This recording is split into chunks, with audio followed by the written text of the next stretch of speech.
कुछ प्लान बनाए गए हैं जिसमें सॉलिड वेस्ट मैनेजमेंट से रिलेटेड है, जो मेडिकल वेस्ट है उससे रिलेटेड है, एसटीपीज हमारे कोसी में, छाता में, चौमुहा में और यहाँ गोकुल बैराज पे बन रहे हैं, जो लगभग बन करके तैयार भी हैं और कुछ जगह उनकी टेस्टिंग भी चल रही है।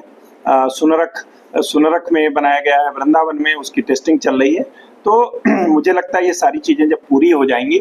तो जो हमारी यमुना जी हैं, जिनकी हम लोग पूजा करते हैं, नदी जो हमारी यमुना मैया हैं, उसमें भी काफ़ी उसके जल में सुधार आएगा और जो यहाँ का पर्यावरण है मथुरा वृंदावन में, जिसमें कि लाखों लाख के श्रद्धालु आते हैं, उनको भी एक अच्छा वातावरण यहाँ मिलेगा, एक यूआई शुद्ध होगा। तो इसी के संबंध में बैठक की गई थी। नमस्कार, आप देख रहे हैं अपनी मथुरा न्यूज में हूं आपके साथ में प्रतीक चतुर्वेदी। देखिए, जिस प्रकार से कुछ दिन पूर्व यहाँ पर्यावरण समिति की बैठक हुई और जिलाधिकारी साहब की अध्यक्षता में पर्यावरण समिति की बैठक को आहूत किया गया, वहीं पर्यावरण एवं यमुना जी के शुद्धिकरण को लेकर वहां प्रमुख मुद्दे रखे गए और प्रमुख मुद्दों में सबसे महत्वपूर्ण मुद्दा माँ यमुना का था और यमुना में किस प्रकार से शुद्धिकरण किया जाए, यमुना को किस प्रकार से अवरल किया जाए, इन सभी बिंदुओं पर चर्चा हुई। वहीं इस विषय में जब वार्ता की गई जिलाधिकारी साहब से तो क्या कुछ कहा उन्होंने, सुने। सर, अभी कुछ दिन पूर्व पर्यावरण समिति की बैठक हुई है, क्या कुछ दिशा निर्देश दिए गए इस बैठक में? देखिए, जिला गंगा समिति और जिला पर्यावरण समिति जिलाधिकारी की अध्यक्षता में गठित है, जिसमें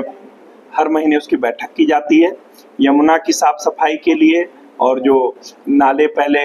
यमुना जी में गिरते थे वो टैपिंग करके एसटीपी के माध्यम से उनका जल शोधन हो और जल का प्रॉपर उपयोग किया जाए। इसके अलावा प्लांटेशन कैसे कराए जाएं, जो हमारे यूएलबीज हैं, नगर निगम है, नगर पालिकाएं हैं, नगर पंचायतें हैं या ग्राम सभाएं हैं, उनमें सॉलिड वेस्ट मैनेजमेंट कैसे किया जाए ताकि कूड़ा करकट पॉलीथीन आदि पर रोक लगे और वो नदी में ना गिरें और पर्यावरण को नुकसान ना हो। ये सारी चीज़ों को बेहतर तरीके से लागू करने के लिए बैठक की गई है और कुछ प्लान बनाए गए हैं जिसमें सॉलिड वेस्ट मैनेजमेंट से रिलेटेड है, जो मेडिकल वेस्ट है उससे रिलेटेड है, एसटीपीज हमारे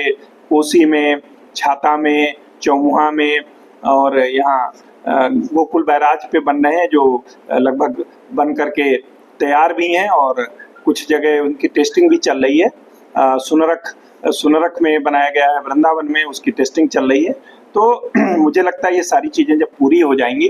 तो जो हमारी यमुना जी हैं, जिनकी हम लोग पूजा करते हैं, नदी जो हमारी यमुना मैया हैं, उसमें भी काफ़ी उसके जल में सुधार आएगा और जो यहाँ का पर्यावरण है मथुरा वृंदावन में, जिसमें कि लाखों लाख के श्रद्धालु आते हैं, उनको भी एक अच्छा वातावरण यहाँ मिलेगा, एक यूआई शुद्ध होगा। तो इसी के संबंध में बैठक की गई थी।